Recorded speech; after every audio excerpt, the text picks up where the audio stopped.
This is DW News coming to you live from Berlin. A new Trump travel ban, slimmed down but still controversial. The U.S. Secretary of State says it's vital for the country's national security. But opponents say it discriminates against Muslims, just like the first ban did. Will it survive another legal challenge? Also coming up, scenes that shocked Germany, anti-migrant attacks that were intended to kill. Today, the ringleaders appear before judges. We'll go live to our correspondent outside the court. The U.S. starts deploying a missile defense system in South Korea to protect against the North, but China and Russia are not happy. They see the system's powerful radars as a security threat. Also coming up in sports, Bayern take on Arsenal in London in the Champions League. The German champions are gunning for a place in the quarterfinals after a convincing win in the first leg. And women in Britain take a stand against companies forcing female employees to wear high heels at work.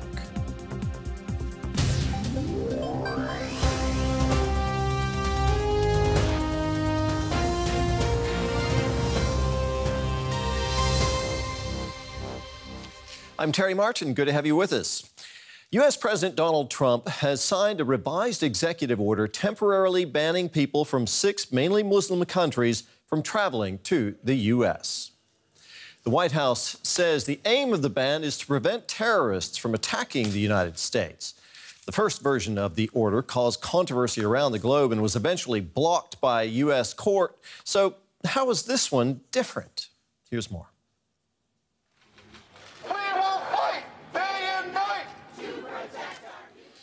Here in Germany, a terrorism trial is due to start shortly for 7 men and 1 woman known as the Freital Group.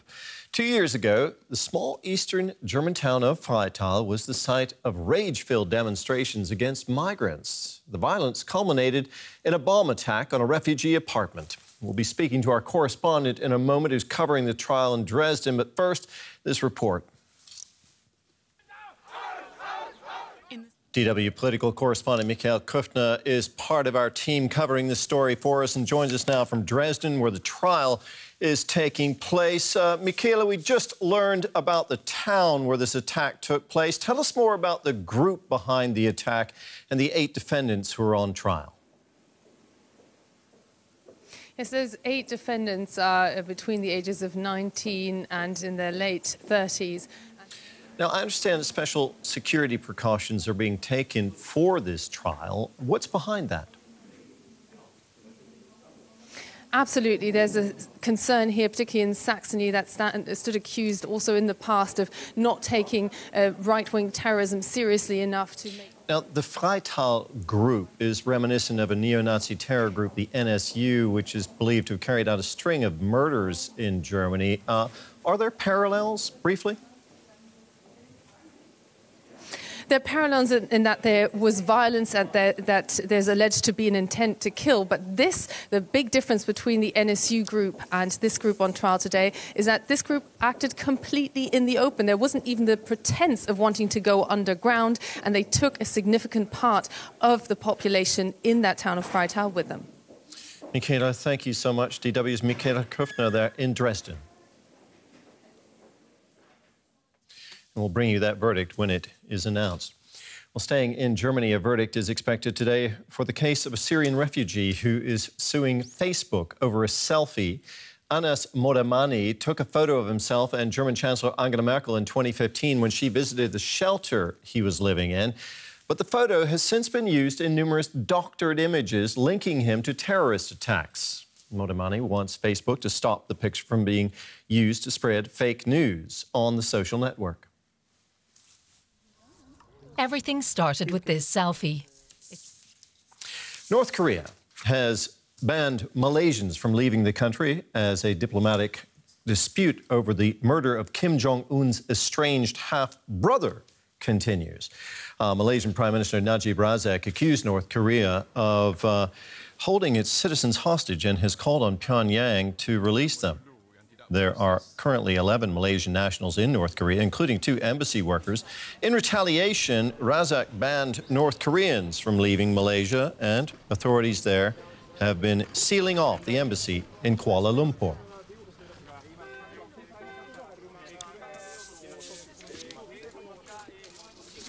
The U.S. is deploying a controversial missile defense system in South Korea a day after North Korea fired 4 missiles toward the Sea of Japan.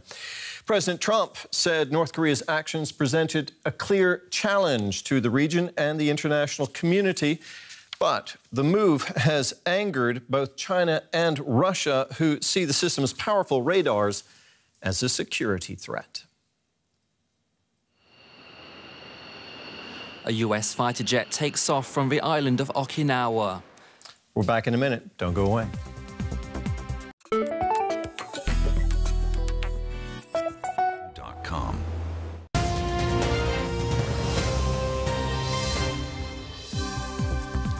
Welcome back. You're watching DW News. I'm Terry Martin. Our top story. The U.S. has issued a new travel ban halting new visas for people from 6 mainly Muslim countries and suspending refugee admissions for 120 days. This revised ban does not include Iraq. This order replaces a previous version that was blocked by a federal court. In the United States, Housing Secretary Ben Carson has drawn criticism for a speech he gave in his first day on the job this week. He described slaves shipped to the United States against their will as immigrants. Have a listen. That's what America is about. A land of dreams and opportunity. There were other immigrants who came here in the bottom of slave ships, worked even longer, even harder for less. But they too had a dream. Well, in case you missed it, he said there were immigrants who came here in the bottom of slave ships who worked longer and harder for less. Well, now many on social media condemn that statement as wrong and insensitive, including prominent African Americans.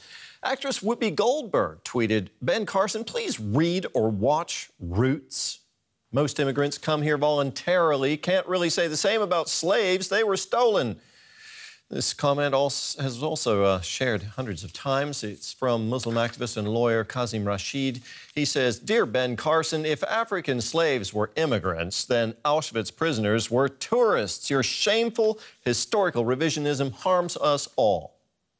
Carson himself posted a series of tweets in which he defended what he said. He wrote, "You can be an involuntary immigrant."